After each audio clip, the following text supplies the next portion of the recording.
Pour Altaria Cogedim, l'immeuble de bureau de demain, il doit toujours être efficace, mais il doit être flexible.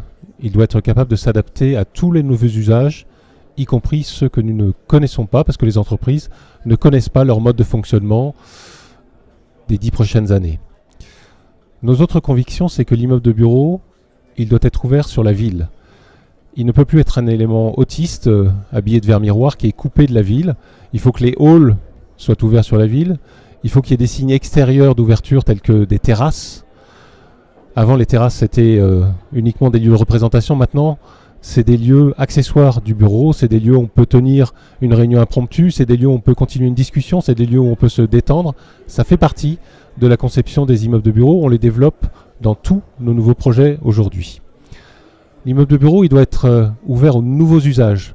Les nouveaux usages, c'est tous ceux qui sont amenés par les nouvelles technologies, par le fait d'être connecté. Et notre conviction, c'est que plus on est connecté, plus on a besoin de rencontres physiques.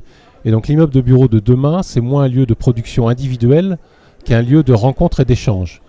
Plus de salles de réunion, des salles de réunion plus qualitatives, avec la lumière du jour, avec des grandes hauteurs, avec des grands volumes, de façon à ce que les immeubles de bureau servent à se faire se rencontrer leurs utilisateurs. D'ailleurs, on ne parle plus d'utilisateurs de bureau, on parle d'habitants des immeubles de bureau, parce que finalement, on passe plus de temps dans un immeuble de bureau que chez soi.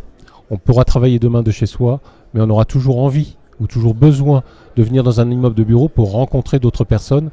Ce qui crée la richesse des immeubles de bureau, c'est l'échange qu'il permet de générer.